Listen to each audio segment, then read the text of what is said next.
Cordial saludo, mi nombre es Diana Milena Ruido Guarín. Vamos a hablar sobre la investigación de los diseños mixtos y las aportaciones a la investigación en el espacio de la investigación educativa desde una perspectiva mixta. El artículo base de esta exposición es titulado La osadía en la investigación, el uso de métodos mixtos en las ciencias sociales, de la autora Nora Mendizábal del 2018.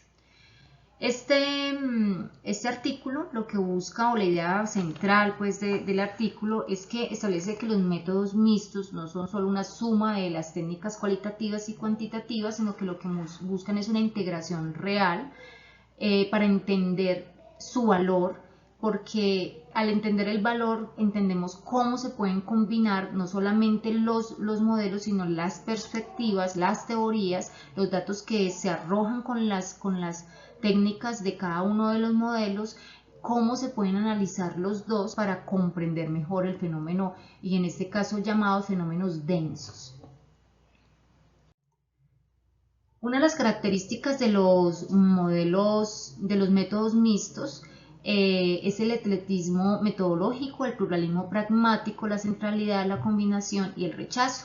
Pero antes quiero que entender, ¿cierto?, que era lo que el autor explicaba, era cuándo se puede utilizar un método mixto, y habla de que es cuando se estudian los problemas complejos, situaciones densas. ¿Para qué? Para lograr la comprensión, tener una confianza en los datos que se encuentran, poderlos corroborar, ampliar los datos, ¿cierto? Ir más a la profundidad del fenómeno y complementarlos, tanto los datos cual y con los cuanti. ¿Cuál es la condición para tener en los métodos mixtos? Pues la condición es que los datos se puedan integrar, ¿cierto? No solamente de una manera paralela, sino que al recolectarlos se puedan analizar y se puedan interpretar de una manera integral. Él establece, pues el título del artículo tiene la palabra osadía, pero ella establece que no es una osadía, que ya no se debe establecer como algo que no se pueda, sino que al contrario es una acción metodológica que debe ser pertinente cuando la pregunta en la investigación no existe. Entonces ahí es donde se establece y habla sobre el eclectismo metodológico. ¿Qué es el eclectismo metodológico? Pues es seleccionar, combinar diversas técnicas, teorías y enfoques, ¿cierto?, de distintos métodos, es decir, que no se debe pues limitarse a uno solo. El pluralismo pragmático pues establece que estas corrientes filosóficas y epistemológicas que no creen en verdades absolutas, ni que existe una sola teoría que pueda explicar un fenómeno. Por eso habla de la combinación de métodos, teorías, equipos y datos. Es una característica de este método mixto. Además, rechaza las dicotomías rígidas entre lo cualitativo y lo cuantitativo. Habla de una centralidad, pues que la centralidad está en verdades absolutas y está desde la pregunta de investigación. Entonces, dentro de esas características, el autor habla sobre un proceso de integración y habla como unas etapas que habla de ese proceso, cómo se debe dar ese proceso. Entonces tenemos el diseño, que articula fases tanto cualitativas y cuantitativas, ¿cierto? Hablamos de fase 1, fase 2, y dependiendo del inicio de la fase, pues esta va a tener mayor congruencia pues dentro del estudio. Los datos luego son puestos en diálogo, no solo presentados de una manera paralela o comparativa, y aparece la integración, pues ya el análisis de esos datos y su interpretación, para así tener unos resultados esperados, es decir, una comprensión completa del fenómeno estudiado. Dentro de esas características, ¿cierto?, el autor habla de unas posturas que critican estos métodos mixtos, y una de las posturas críticas son de los puristas, donde hablan o cuestionan la compatibilidad de los paradigmas. Para ellos lo cuanti, ¿cierto?, es muy positivista, y entonces que cómo puede tener ayudar a un fenómeno que no se puede dialogar simplemente con unos datos estadísticos.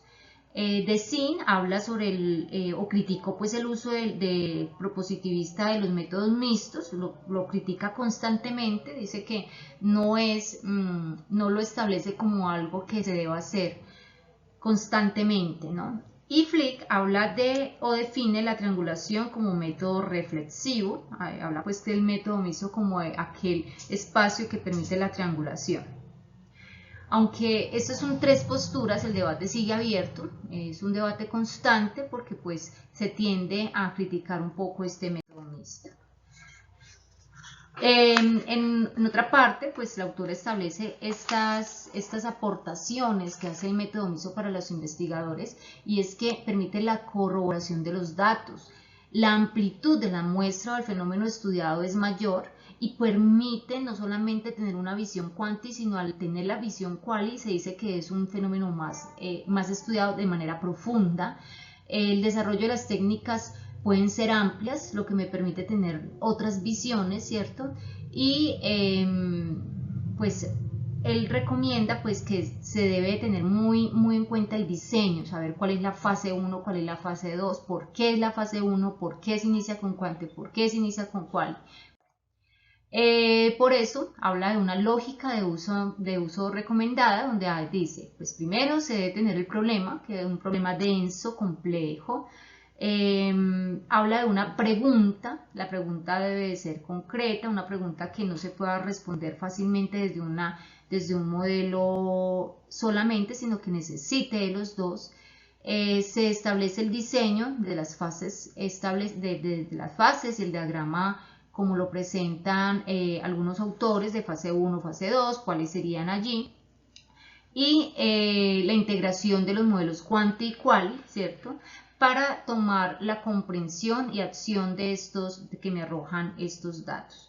Entonces se dice que la mezcla metodológica no, pues solo adquiere sentido cuando se convierte en integración analítica capaz de iluminar el fenómeno desde varios componentes, ¿cierto? O desde varias comprensiones o perspectivas, que es lo que establece ella al explicar el lógico de uso recomendado.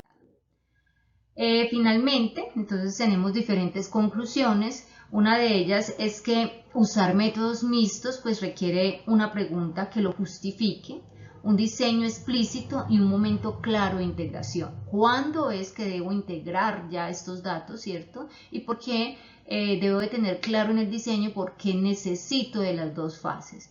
Los métodos mixtos son pertinentes cuando la complejidad del problema exige más de una lógica de investigación.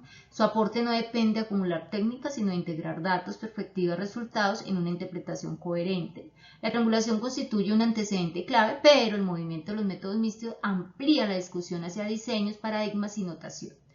Las críticas de Desin y Flick no anulan su utilidad, más bien obligan a usarlos con rigor, reflexividad, justificación epistemológica. La investigación social aplicada de los métodos mixtos fortalece la comprensión del fenómeno y la formulación de recomendaciones para la acción. Esas son como las conclusiones que saco pues a través de la lectura del artículo. Aquí está la referencia. Muchas gracias.